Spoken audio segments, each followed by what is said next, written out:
Baik, Assalamualaikum warahmatullahi wabarakatuh. Perkenalkan, nama saya Reza Syahnur, NIM channel 1171506. Ya baik, di sini saya akan melakukan keterampilan yaitu dislokasi dan fraktur pada bagian ekstremitas bawah.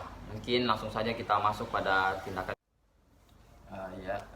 Baik, di sini saya akan melakukan tindakan reposisi pada daerah dislokasi pada bagian hip sinistra dalam posisi posterior. Nah, di sini saya akan melakukan dua teknik, yaitu teknik Alice method dan Beglow method. Nah, baik, mungkin saya akan melakukan yang pertama adalah reposisi dengan menggunakan teknik Alice method. Ya baik, di sini telah ada pasien. Di sini telah ada pasien. Nah, di sini dalam dislokasinya posisi kaki pasien yaitu contohnya seperti ini yaitu posisi fleksi dengan dislokasi posterior pada bagian hip. Nah, di sini kita akan melakukan reposisi ulang yaitu dengan teknik kita memegang betis pasien dan melakukan traksi menggunakan tangan kita ini memasuki bawah pergelangan lututnya. Nah, masuk seperti ini dan kita akan melakukan traksi dengan mengangkat 90 derajat.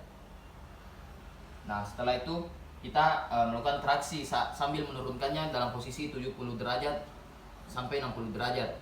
Nah, setelah kita traksi, kita melakukan posisi ekstensi dan terdapat bunyi klek dan berarti itu reposisi berhasil. Nah, itu tadi contoh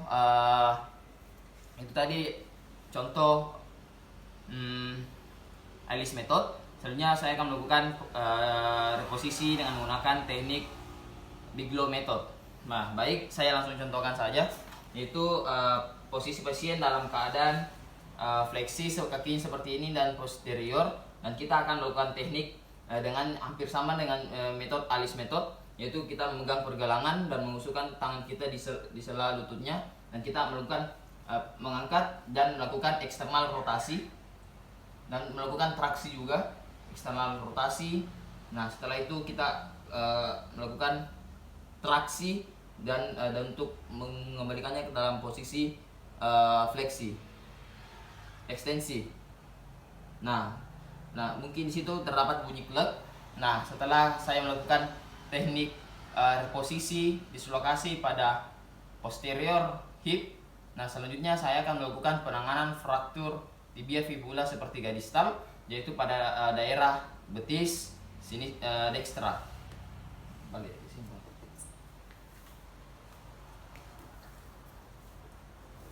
Nah, baik, di sini saya akan melakukan pemasangan spalak atau bidai, pemasangan spalak pada daerah fraktur. Di sini saya telah menyiapkan tiga buah bidai spalak dan juga setelah menyiapkan perban elastik atau elastik band. Nah, di sini kita langsung saja masuk pada penanganannya, di mana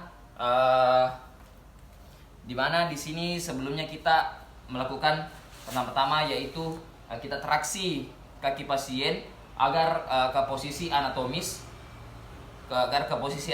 supaya kita dapat melakukan pemasangan bidai secara benar. Kita melakukan traksi dalam posisi anatomis. Nah, setelah dalam posisi anatomis, selanjutnya kita akan melakukan pemasangan bidai. Dengan di sini kita menggunakan 3 teknik bidai. Pertama, kita menyimpan bidai yang pertama, yaitu di sini syarat bidai adalah melewati 2 cm dan berbahan keras. Nah, pertama kita menyimpan ini pada bagian bawah pasien.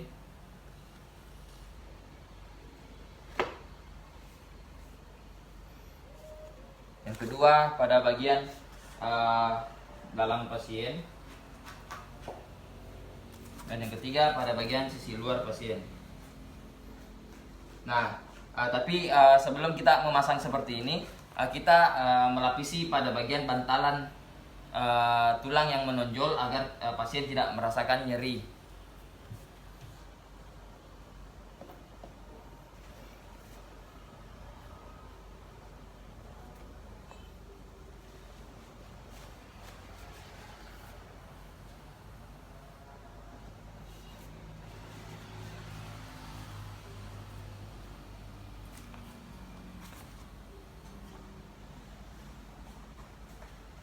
Nah, setelah menaruh bantalannya, lalu kita memasang perbak elastik bandnya.